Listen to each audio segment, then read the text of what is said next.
अगला था ब्यूटेनॉन एक चतु कार्बन यौगिक है, इसका प्रकारात्मक समूह नॉन काउंट पिछावे कीटोन, कीटोन में दिखवाए थे ना 6-7 प्रकार का समूह, कीटोन में नॉन आ जाएगा तुम्हारा।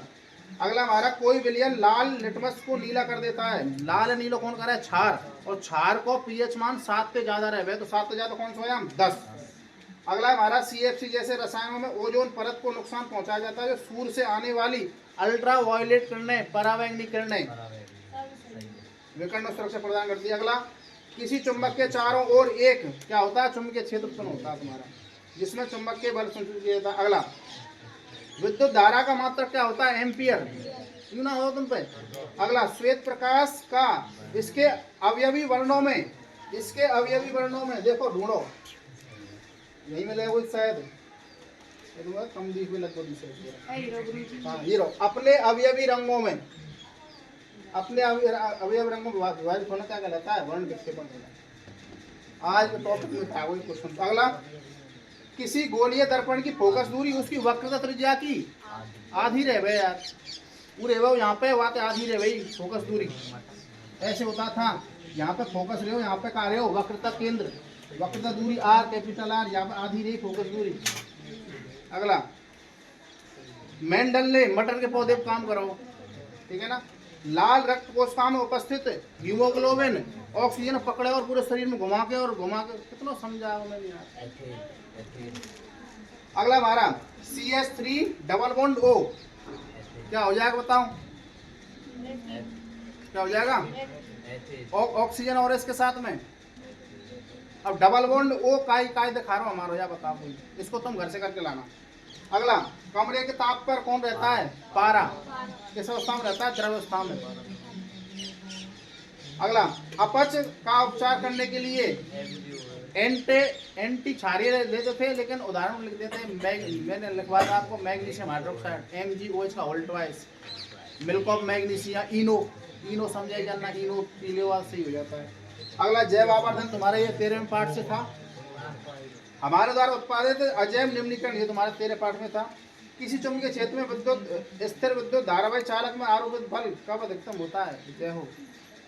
एक एक लाइन क्वेश्चन, किसी दिए गए चुंबकीय क्षेत्र एक समान से निरूपित करने के आरेख तो बना दी होगा चुंबकीय क्षेत्र वालों। अगला विद्युत आवेश का एसआई मात्रक कूलाम, ना लिखो ये भी एक आंसर हो बस, और देख एक नंबर, विद्युत आवेश का एसआई मात्रक कूलाम लिख दिया ना।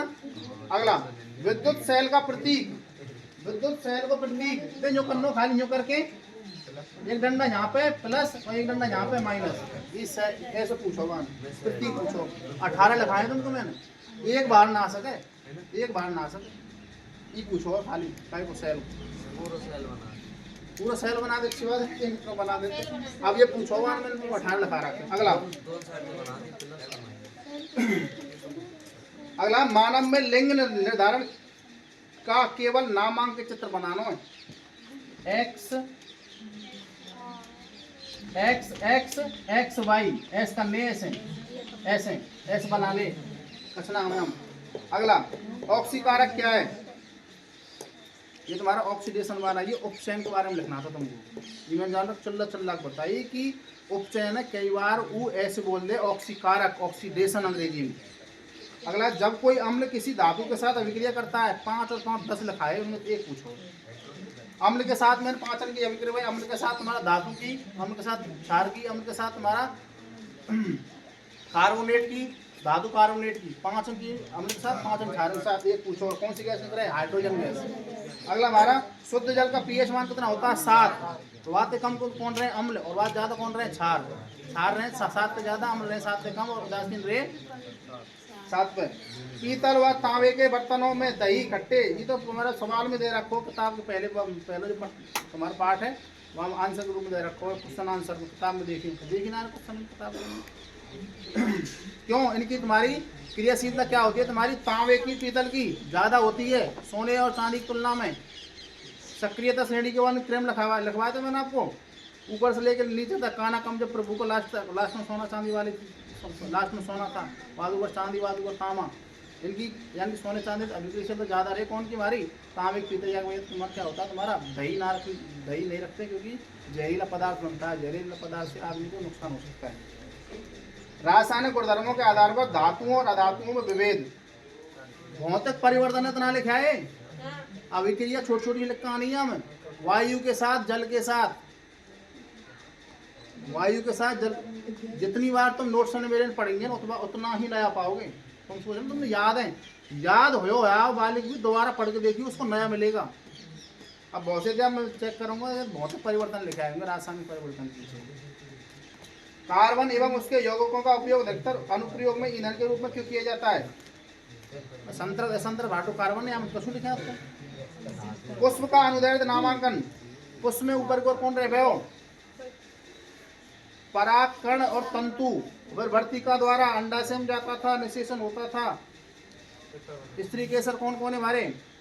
स्त्री केसर में कौन कौन है हमारे? वर्तिका, वर्तिकाग्र और अंडाशय। और पुंकेसर कौन कौन है हमारे? तंतु और परागकण।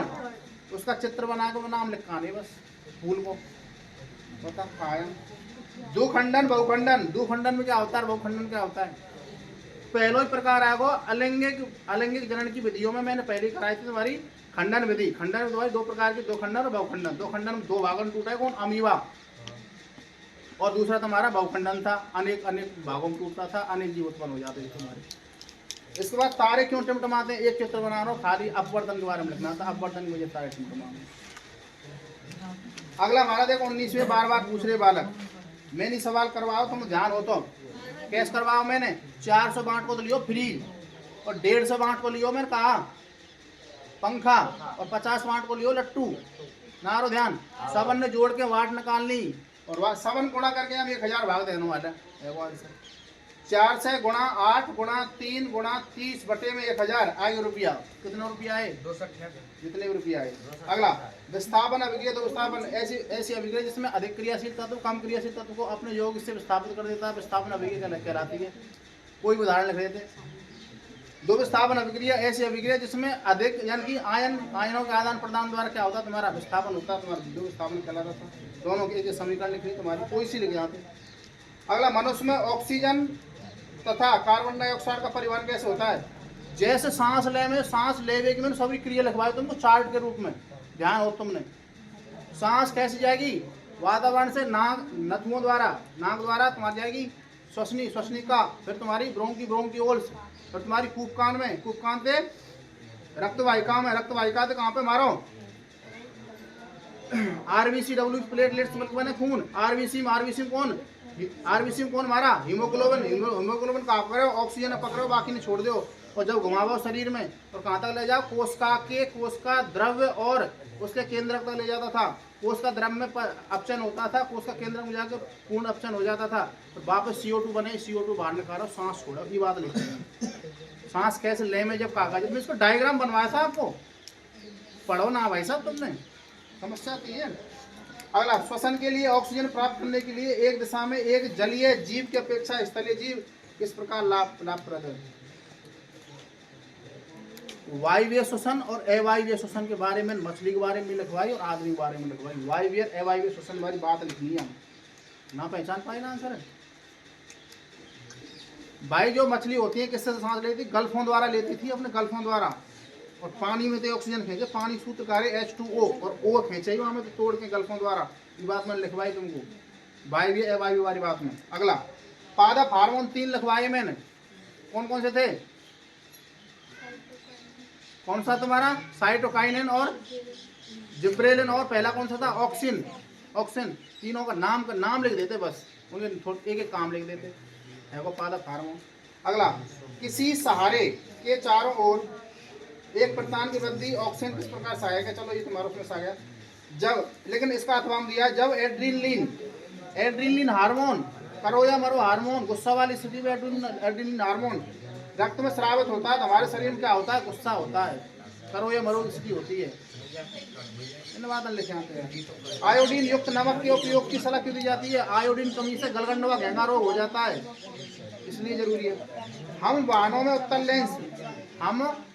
उत्तल लेंस क्यों काम में लेते हैं ड्राइवर? क्योंकि पीछे कितना बड़ा ट्रक है, वो छोटा सा तकलीफ जाए हम, इसलिए लगता था, लेना पड़ता था। किसी लेंस की एक डायोप्टर की क्षमता की परिभाषा में लिखवाई ना, एक डायोप्टर की परिभाषा सीधी वाली का ही बता। अगला सेकंड एक बार फोकस बिंदु, मैंने आपको 8 परिभाषा लिखाई। फोकस बिंदु लिखवाई, मुख्य अक्ष की लिखवाई, एमएन द्वारक की लिखवाई, ध्रुव पोल की लिखवाई, फोकस दूरी की लिखवाई, वक्रता केंद्र की लिखवाई, वक्रता त्रिज्या की लिखवाई। उनमें खाली फोकस पूछो, आगे इनमें उनमें तो 8 अंक और कोई से पूछ सके बोर्ड में। अगला निम्नलिखित परिस्थितियों में प्रयुक्त दर्पण का प्रकार दे। किसी कार का अग्र, कार के आगे हेडलाइट पर का लगाम है, कौन सा दर्पण लगाम है? ये बात पूछिए, कौन सा दर्पण लगाम है? उत्तल दर्पण लगाम है, जो लगा के शीशा लोग रेजो गाड़ी के सौर भट्टी तो भर्जन वाली बात लिखा है, ठीक है ना। अगला उस दर्पण का नाम बताइए जो बिंब का सीधा और आवर्धित बंधा, सीधो और बड़ो दिखावे। सीधो कौन दिखावे? कौन दिखाता है? ये बात पूछिए। मात्र समय लगा भाई साहब, 20 और 25 मिनट का पेपर था ये, और 3 घंटा तक तुम जो जोड़ते रहिए और यूँ कर दे। हाँ अब तुम तैयार है जाइए और रट लियो बिल्कुल क्वेश्चन आंसर ने, और किताब के नोट्स ने सब ने रट लियो, थोड़ा ही बात ठीक है, ये नोट कर लिया सब ने पेपर। अब भाई देखो तुम तो